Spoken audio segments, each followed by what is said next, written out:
തൃശൂരിൽ കമ്പ്യൂട്ടറിന്റെ UPSനുള്ളിൽ ഒളിപ്പിച്ച് കടത്തിയ 87 ഗ്രാം ചരസ് പിടികൂടി.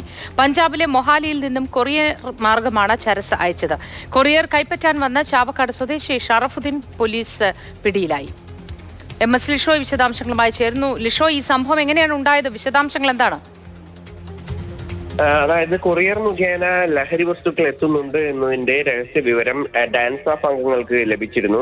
അതുപോലെ തന്നെ ഈ ഷറഫുദ്ദീൻ എന്ന് പറയുന്ന വ്യക്തി ഇയാൾ ഇത്തരത്തിൽ ലഹരി കടത്തിന്റെ അംഗമാണ് എന്നുള്ള വിവരം പാവർട്ടി പോലീസിനും ലഭിച്ചിരുന്നു. ഇതിന്റെ അടിസ്ഥാനത്തിൽ ഇരു വിഭാഗങ്ങളും തൃശൂർ സിറ്റി പോലീസിന്റെ ഡാൻസ് ഓഫ് സംഘവും പാവർട്ടി പോലീസും സംയുക്തമായി നടത്തിയ പരിശോധനയിലാണ് ഇത്തരത്തിൽ ഈ കൊറിയർ എത്തിയതായി കണ്ടെത്തിയത്. ഈ കൊറിയർ വന്നിട്ടുണ്ട് എന്ന് ഡാൻസ് ഓഫ് സംഘം ഉറപ്പിച്ചു.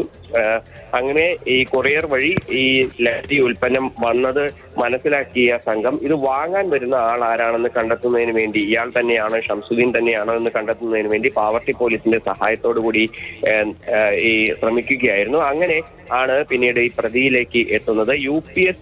കമ്പ്യൂട്ടർ UPSനകത്ത് ഈ ചരസ് വെച്ചാണ് അയച്ചിരുന്നത്. 87 ഗ്രാം ചരസാണ്. വൻതോതിൽ കൊറിയർ മുഖേന ലഹരി കടത്ത് നടക്കുന്നുണ്ട് എന്ന വിവരത്തെ തുടർന്ന് ഡാൻസ് ഓഫ് സംഘം അത്തരത്തിലൊരു അന്വേഷണം വളരെ ശക്തമാക്കിയിട്ടുണ്ട്. അതിനെ തുടർന്നാണ് ഇപ്പോൾ ഇത്തരത്തിൽ കമ്പ്യൂട്ടറിനുള്ളിൽ നിന്ന് ചരസ് പിടികൂടിയത്. വിശദാംശങ്ങളാണ് MS ലിഷോയ് നൽകിയത്.